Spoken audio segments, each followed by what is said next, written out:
السلام علیکم، آپ دیکھ رہے ہیں ناگزیر ڈیجیٹل نیوز اور میں ہوں حسنین گیلانی۔ آپ کو بتائیں کہ صدر پیپلز پارٹی چودھری محمد یاسین نے فوری طور پر ضلع وار تنظیمی کمیٹی کے ممبران کا اعلان کر دیا ہے۔ باقاعدہ نوٹیفیکیشن بھی جاری کر دیا گیا ہے۔ ممبران کو پیپل پارٹی کی تنظیم سازی اور کشمیر کے ہر ضلع میں متحرک کرنے کا ٹاسک سونپا گیا ہے۔ سب سے پہلے اگر مظفر آباد کی بات کی جائے تو ڈسٹرکٹ مظفر آباد سے لطیف اکبر، جاوید ایوب، بازل نقوی، مبشر منیر، مبارک حیدر، مختار عباسی۔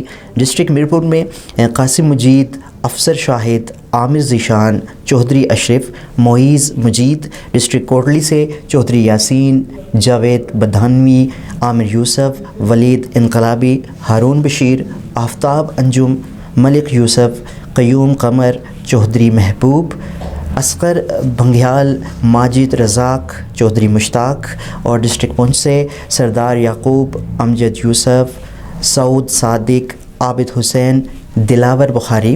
جبکہ ڈسٹرکٹ نیلم سے میاں وحید اور ڈسٹرکٹ جہلم ویلی سے اشفاق ظفر، شوکت جاوید۔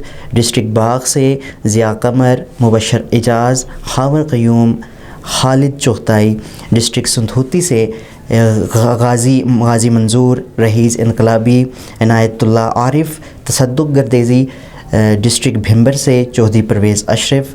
جبکہ ڈسٹرکٹ حویلی سے فیصل ممتاز راٹھور اور خواجہ طارق سعید منتخب کیے گئے ہیں۔ پیپل پارٹی کے جالوں کا کہنا ہے کہ تنظیم سازی سے عام ورکر کو ذمہ داریاں ملیں گی، جبکہ پیپل پارٹی کے پلیٹ فارم سے عوامی خدمات کا عمل بہتر کیا جائے گا۔